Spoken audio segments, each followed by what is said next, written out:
Hello అండి. అందరూ ఎలా ఉన్నారు? Welcome back to our channel Vini's cakes and blogs. ఈరోజు అయితే చాలా మంచి కేక్ డెకరేషన్స్ అయితే ఉన్నాయండి. వాటి ఫిల్లింగ్స్ కూడా నేను ఈరోజు మీకు చూపిస్తున్నాను. సో చూస్తున్నారు కదా, ఈరోజు అయితే ఒక 4 కేక్ ఆర్డర్స్ ఉన్నాయండి. అది కూడా ఒకటి 2 కేజీస్ ట్రఫుల్ కేక్ అండి. 2 టైర్ అది 25th యానివర్సరీ కోసం ఆర్డర్ పెట్టారు. ఇదైతే 1.5 కేజీ అండి. టాపర్ పెట్టమని చెప్పారు. కస్టమర్ మనకి ఇచ్చిన రెఫరెన్స్ పిక్చర్ అయితే ఇదనమాట. వీటి డెకరేషన్ అంతా కూడా నేను ఎలా చేసుకున్నానో చూపిస్తాను మీకు. ఒక్కొక్క 2 కేక్స్ అయితే ట్రఫుల్ కేక్ అండి. ఇదైతే స్ట్రాబెరీ కేక్ అనమాట. కస్టమర్ మనకు ఆ ఫోటో పెట్టారు. నేనైతే ఇలా చేసుకున్నాను. దీన్ని ఎలా చేసుకుంటాను ఏంటి అనేది ప్రతిదీ డీటెయిల్గా ఒక వీడియో అయితే పెడుతున్నాను ఈ వీడియోలోని. సో ఈ కేక్స్ అయితే 2 పార్ట్స్లో వస్తాయండి.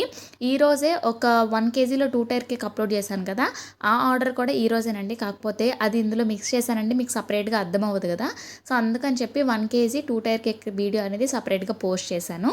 మీకు లాస్ట్లోని పింక్ కలర్ డ్రిప్పింగ్స్ ఒక కేక్ చూపించాను కదండి, అదైతే మనకి స్ట్రాబెరీ ఫ్లేవర్ ఇచ్చారనమాట కస్టమర్. సో స్ట్రాబెరీ ఫ్లేవర్ మీరు రీసెంట్గానే చూశారు కేక్ వీడియో అయితే. సో ఏం ఫిల్లింగ్ చేస్తున్నాను అనేది మళ్ళీ చూపిస్తాను, చూస్తూ ఉండండి. ఫిల్లింగ్తో పాటు డెకరేషన్ ఎలా చేస్తానో కొంచెం అబ్జర్వ్ చేసినట్టయితే నోజిల్ డిజైన్స్ చూపించమంటున్నారు కదా. సో ఒక్కొక్క కేక్లోనే ఒక్కొక్క నోజిల్ యూజ్ చేస్తూ ఉంటాను కదండి. మీరు ఆ నోజిల్తో నేను డెకరేషన్ అనేది ఎలా చేస్తున్నాను అబ్జర్వ్ చేసినట్టయితే మీకు ఈజీగా అర్థమవుతుంది అనమాట, ఆ నోజిల్తో డెకరేషన్ ఎలా చేసుకోవాలి అని చెప్పి. లాస్ట్ వీడియోలోని కేక్లోని క్రీమ్లోని కూడా నేను క్రష్ యాడ్ చేసుకున్నాను కదండి. కొన్నిసార్లు అలా యాడ్ చేసుకుంటాను, కొన్నిసార్లు అయితే మాత్రం ప్లెయిన్గా ఇలానే యాడ్ చేసుకుంటాను అనమాట. అంటే విప్పింగ్ క్రీమ్ని అప్లై చేసుకున్న తర్వాత ఫిల్లింగ్లో మాత్రమే క్రష్ యాడ్ చేసుకుంటాను. మనం ఈ కేక్లోని వైట్ చాకో చిప్స్ అయితే యాడ్ చేసుకోవచ్చండి, ఆప్షనల్ అనమాట. అది కంపల్సరీగా యాడ్ చేయాల్సింది అయితే ఏం కాదు. మీ దగ్గర స్ట్రాబెర్రీస్ ఉన్నాయనుకోండి, స్ట్రాబెర్రీ క్రష్ని ఇంట్లో ప్రిపేర్ చేసుకున్నట్టయితే లైట్గా స్ట్రాబెర్రీస్ని కొంచెం పెద్ద పెద్ద పీసెస్లా కట్ చేసుకొని వాటిని క్రష్లా ప్రిపేర్ చేసుకుంటే ఇంకా బాగుంటుంది అనమాట. సో ఆ పీసెస్ అనేవి మనకి కేక్ పీస్ తింటుంటే స్ట్రాబెర్రీ పీసెస్ కూడా తగులుతాయి కదా, సో అప్పుడు టేస్ట్ ఇంకొంచెం ఎన్హాన్స్ అవుతుంది అనమాట. సో మనం స్ట్రాబెరీ క్రష్ని కూడా ఇంట్లోనే ప్రిపేర్ చేసుకోవచ్చండి. స్ట్రాబెరీ సీజన్ వస్తుంది కదా, సో అప్పుడు ఖచ్చితంగా మీకు షేర్ చేస్తాను. ఏమీ లేదు, మొన్న మ్యాంగో క్రష్ని ఎలా ప్రిపేర్ చేసుకోవాలో చెప్పాను కదా, సేమ్ ప్రాసెస్ స్ట్రాబెరీకేనమాట. పైనాపిల్ కూడా అలానే చేసుకోవచ్చు, బ్లూబెర్రీ కూడా అలానే చేసుకోవచ్చండి. సో ఇక్కడ మీరు చూస్తున్నారు కదా, 3 లేయర్స్ని అయితే మాత్రం సేమ్ అలానే క్రమ్ కోట్ చేసుకున్నాను. క్రమ్ కోట్ చేసిన తర్వాత అయితే ఇంకా ఫ్రిడ్జ్లో పెట్టే టైం కూడా లేదనమాట, ఇంకా డైరెక్ట్గా ఫినిషింగ్ చేసుకుంటున్నాను ఇప్పుడు. మీలో చాలామంది అంటున్నారు కదండి కామెంట్స్లోని, మీరు అసలు కామెంట్స్కి రిప్లై కూడా ఇవ్వట్లేదు, మాకు ఎలా తెలుస్తుందని చెప్పి. మీరు అడిగిన ప్రతి డౌట్ కూడాను నేను నెక్స్ట్ వీడియోలోనే క్లియర్ చేస్తున్నానండి. మీరు ఒకసారి వీడియోస్ని చూడండి. మీరు ఏ వీడియోలో అయితే అడుగుతున్నారో నేను ఆ కామెంట్ చూసిన తర్వాత నెక్స్ట్ వీడియోలో మెన్షన్ చేస్తూ క్లియర్ చేస్తున్నాను అనమాట. మళ్ళీ నేను వీడియోస్ చేస్తున్నప్పుడు కూడా చెప్తున్నాను కదా, మీకు గనక ఈ కేక్ వీడియోలోని కానీ ఈ వీడియోలోని ఏమైనా డౌట్స్ ఉన్నట్టయితే వీడియో కామెంట్స్లోని మెన్షన్ చేసినట్టయితే నేను నెక్స్ట్ వీడియోలో ఆ డౌట్ని క్లియర్ చేస్తానని కూడా మెన్షన్ చేస్తున్నాను. ఎందుకు అంటే నాకు సపరేట్గా ఒక సబ్స్క్రైబర్ అడిగిన డౌటే ఒక 2-3 సబ్స్క్రైబర్స్ రిపీటెడ్గా అడుగుతున్నారనమాట. సో అందుకని చెప్పి అందరికీ ఒకటే కామెంట్ రిప్లై ఇవ్వడం కన్నా వీడియోలో చెప్తే ఏంటంటే మీతో పాటు చాలామందికి కూడా వెళ్తుందని చెప్పి అయితే వీడియోలో షేర్ చేస్తున్నానండి. సో అలా అయితే ఇంకా బాగా అర్థమవుతుందండి. అంటే మెసేజ్ కాకుండా డైరెక్ట్గా చెప్తే ఇంకొంచెం అర్థమవుతుందని చెప్పి అయితే నేను వీడియోలో మెన్షన్ చేస్తున్నాను. సో ఒకళ్ళు అడిగారు కదా, ట్రఫుల్కి మనకి గనాచే 2 ఎప్పుడు యూస్ చేస్తామని చెప్పి. ఈరోజు ట్రఫుల్ కేక్స్ 2 ఉన్నాయండి. సో ఆ ట్రఫుల్ కేక్స్ నేను ఫిల్లింగ్ చేస్తూ చెప్తా ఉంటాను. ఇక్కడ మీరు చూస్తున్నట్టయితే స్ట్రాబెరీ కేక్ని నేను ఇప్పుడు ఫినిషింగ్ చేస్తున్నాను కదా, మనకి కస్టమర్ ఇచ్చిన ఫోటోలోని ఓన్లీ వైట్ క్రీమ్తో మాత్రమే ఫినిషింగ్ ఉందండి. తర్వాత దాని మీద పింక్ కలర్ క్రీమ్తో రోజెట్ ఇంకా పింక్ డ్రిప్పింగ్స్ అయితే ఉన్నాయన్నమాట. ఇక్కడ వైట్ క్రీమ్తో మాత్రం నేను ఇక్కడ ఫినిషింగ్ చేసుకుంటున్నాను. మీరు ఫస్ట్ చూసినట్టయితే ప్యాలెట్ నైఫ్తోని స్క్రాప్ చేసుకున్నాను. నెక్స్ట్ స్క్రాపర్తో స్క్రాప్ చేసిన తర్వాత బోర్డ్ మీద క్రీమ్ని ఎక్సెస్ క్రీమ్ని ప్యాలెట్ నైఫ్తో తీసేసుకోవాలన్నమాట. ఈ కేక్స్కి ఏంటంటే పైన అంతా కూడా టాప్ లేయర్లోని మనం జెల్తో కవర్ చేస్తాం కదా, సో అప్పుడు మనకి కొంచెం లైన్స్గా వచ్చినా అన్ఈవెన్గా వచ్చినా పర్వాలేదండి, టాప్ లేయర్ మాత్రమే.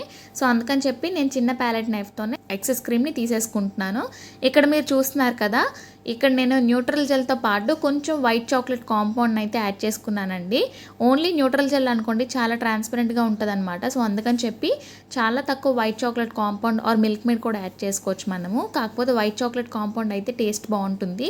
ఇంకా న్యూట్రల్ జెల్ యాడ్ చేసుకున్నాను కదా, డ్రిప్పింగ్స్ వేసేసుకున్న తర్వాత రోజెట్ డిజైన్ అయితే మాత్రం 1M నోజిల్తో మాత్రమే యూస్ చేస్తున్నాను. 1M నోజిల్ 2D నోజిల్ 2 ఒకటే డిజైన్ అండి. మనము క్రీమ్ అనేది మరీ స్టిఫ్గా ఉంటే ఏంటంటే రోజెట్ బాగా రాదండి, అస్సలు బాగా రాదు. మనము పైపింగ్ బ్యాగ్లోకి నోజులు వేసుకున్న తర్వాత క్రీమ్ కొంచెం స్మూత్గా ఉండాలన్నమాట. మరీ మనం బాగా హార్డ్గా విప్ అయితే చేయకూడదు, కొంచెం స్మూత్గా విప్ చేసుకోవాలి. ఇక్కడ చూస్తున్నారు కదా, రోజెట్ అయితే మనము యాక్చువల్ ఈ ఉంటుంది కదా, స్మాల్ లెటర్ ఈని ఎలా రాసుకుంటామో ఆ విధంగా మనం పైపింగ్ బ్యాగ్ కనుక తిప్పినట్టయితే మనకి ఈ డిజైన్ అయితే వస్తుందన్నమాట. చాలా బాగుంటుందండి ఈ డిజైన్, రోజెట్ అంటారు దీన్ని. సో చూస్తున్నారు కదా, మనకి కస్టమర్ ఎలా అయితే ఇచ్చారో, ఎక్కడెక్కడైతే రోజెట్స్ ఉన్నాయో డిజైన్ అంతా కూడా అలానే చేసుకున్నాము. మల్టీ కలర్ స్ప్రింకిల్స్ ఉన్నాయి, మల్టీ కలర్ వెరంసిల్లీ స్ప్రింకిల్స్ కూడా ఉన్నాయన్నమాట. సో వాటిని వేసేసుకొని కేక్ని అయితే ఫ్రిడ్జ్లో పెట్టేసుకున్నాను. ఆ కేక్ డెకరేషన్ అయితే కంప్లీట్ అయిపోయినట్టే. ఇంకొక కేక్ చూసారు కదా, ఫస్ట్లో చూపించినప్పుడు హ్యాపీ బర్త్డే టాపర్ పెట్టాను కదా, టాల్ కేక్ అండి ఇది. 1.5 kg ట్రఫుల్ కేక్ అనమాట. మనము నార్మల్ కేక్స్ కన్నా ట్రఫుల్ కేక్స్ ఏంటంటే చాలా జాగ్రత్తగా చేసుకోవాలండి. సో అందుకని చెప్పి నేను ఇక్కడ 1.5 kgని 2 tins బేక్ చేసుకున్నానండి. 5 inches టిన్లోనే బేక్ చేసుకున్నాను. 2 tins బేక్ చేసుకున్నాను కదా, 2 cakes ప్రిపేర్ అయ్యాయి కదా మనకి. 2 cakesని కూడాను 3 layers కట్ చేసుకోవచ్చు. కాకపోతే ఇది ట్రఫుల్ కేక్ అని చెప్పాను కదా, ట్రఫుల్ కేక్లో ఏంటంటే మనం ఫిల్లింగ్ చాలా తక్కువ వేసుకుంటాం. ప్లస్ ఏంటంటే వేసుకున్న ట్రఫుల్ కూడా వెయిట్ కొంచెం ఎక్కువైపోతుంది అనమాట. సో అందుకని చెప్పి నేను ఈచ్ కేక్ని 2 layers మాత్రమే కట్ చేసుకున్నాను. దీన్ని ఇప్పుడు ఈ ట్రఫుల్తోనే మనం ఫిల్ చేసుకోవాలండి. ట్రఫుల్ కేక్స్ చాలామంది చాక్లెట్ మూస్ కేక్, చాక్లెట్ కేక్స్నే చూపించి చాక్లెట్ ట్రఫుల్ కేక్ అని అయితే చెప్తున్నారు. సో యాక్చువల్ ట్రఫుల్ కేక్ అయితే మన ఛానల్లో రెసిపీ ఆల్రెడీ పోస్ట్ చేశాను. ఎలా ప్రిపేర్ చేసుకోవాలి, ఎలా స్టోర్ చేసుకోవాలని కూడా చెప్పాను, ఒకసారి చూసేయండి. సో సేమ్ రెసిపీ అండి. నేను ఆ రోజు చెప్పాను కదా, నాకు ఒక 5 kgs వరకు ట్రఫుల్ కేక్ ఆర్డర్స్ అయితే ఉన్నాయని చెప్పి. సో ఆ రోజే నేను ప్రిపేర్ చేసుకున్నానండి ఇది. సో ఆ రోజు తర్వాత అంటే నెక్స్ట్ డే బై డే వచ్చాయన్నమాట ట్రఫుల్ కేక్ ఆర్డర్స్ అన్నీ కూడాను. సో అందుకని చెప్పి ఒకేసారి ప్రిపేర్ చేసుకున్నానండి. మనము ఇది ఒకసారి ప్రిపేర్ చేసుకున్న తర్వాత ఒక 2 weeks వరకు స్టోర్ చేసుకోవచ్చు అండి. ఫ్రిడ్జ్లోనే స్టోర్ చేసేసుకోవచ్చు, బయట కూడా ఉంటుంది. కాకపోతే ఫ్రిడ్జ్లో అయితే ఎక్కువ రోజులు ఉంటుంది అనమాట స్టోర్ అనేది. ఫ్రిడ్జ్లో పెట్టుకుంటే ఏంటంటే చాలా హార్డ్ అయిపోతుంది ట్రఫుల్ రెసిపీ అనేది. మనము ఎప్పుడైతే యూస్ చేస్తామో, ఈవినింగ్ యూస్ చేసినట్టయితే మార్నింగ్ తీసి బయట పెట్టేసుకోవాలన్నమాట. సో మీరు ఇక్కడ చూస్తున్నారు కదా, నేను 4 layers కట్ చేసుకున్నాను కదా. మళ్ళీ మనము విప్పింగ్ క్రీమ్ కేక్స్ ఎంత హైట్ వస్తాయో ఆ హైట్ అయితే అస్సలు రాదండి ఈ ట్రఫుల్ కేక్ అనేది. ఎందుకంటే ఫిల్లింగ్ మనం వేసుకునే మనం వేసుకునే ఫిల్లింగ్ ట్రఫుల్ అనేది చాలా పల్చగా వేసుకుంటాము. ఎక్కువగా వేసుకుంటే ఏంటంటే చాలా హార్డ్ అయిపోతుంది కేక్. ప్లస్ ఏంటంటే వేసుకోవడం కూడా కుదరదు అనమాట. జస్ట్ ఓన్లీ సింగిల్ లేయర్, ఒక 1/2 inch మాత్రమే వస్తుంది లేయర్ అనేది.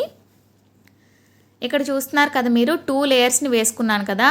ఇంకా మనం మధ్యలోని చాకో చిప్స్ అనేవి ఎక్స్ట్రాగా వేయాల్సిన అవసరం లేదు, ఎందుకంటే చాలా హెవీ చాక్లెట్ అనమాట ఈ కేక్ అనేది. సో అందుకని చెప్పి నేనైతే చాకో చిప్స్ ఏమి యాడ్ చేయను, లాస్ట్ లేయర్లో మాత్రమే యాడ్ చేశానండి. ఇక్కడ మీరు చూస్తున్నారు కదా, మనము ట్రఫుల్ రెసిపీ అంటే 1:2 రేషియోలో ప్రిపేర్ చేసుకున్న రెసిపీని కేక్ అంతటిని కూడా ఫిల్ చేసుకుంటాం అనమాట. మనకి కస్టమైజ్డ్ కేక్ ఆర్డర్ ఇచ్చారు కాబట్టి మనము ఏ కలర్ క్రీమ్తో అయితే ఉందో ఆ కలర్ క్రీమ్తో మాత్రమే ఫినిషింగ్ అనేది చేసుకుంటాము. సో అందుకని చెప్పి నేను ఇక్కడ white colour whipping cream, light pink షేడ్స్తోని క్రీమ్ అయితే ఫినిష్ చేసుకుంటున్నాను అనమాట. లేదు మనకు కస్టమర్ యాక్చువల్గా fully loaded chocolate truffle cake కానీ ట్రఫుల్ కేక్స్ కానీ ఆర్డర్ ఇచ్చారనుకోండి, మనము క్రమ్ కోట్ చేసి ఫ్రిడ్జ్లో సెట్ చేసుకోవాలండి. ఒక 1/2 hour వరకు, మినిమం 1/2 hour సెట్ చేసుకోవాలి. లేదు అంటే ట్రఫుల్ కేక్స్ చేయడం చాలా కష్టం అయిపోతుంది.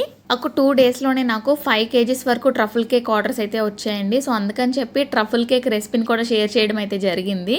సో చూస్తున్నారు కదా, మనకి కస్టమర్ పెట్టిన ఫోటోలో అయితే టాప్ లేయర్ అంతా కూడాను వైట్ క్రీమ్తో ఫినిషింగ్ అయితే ఉంది.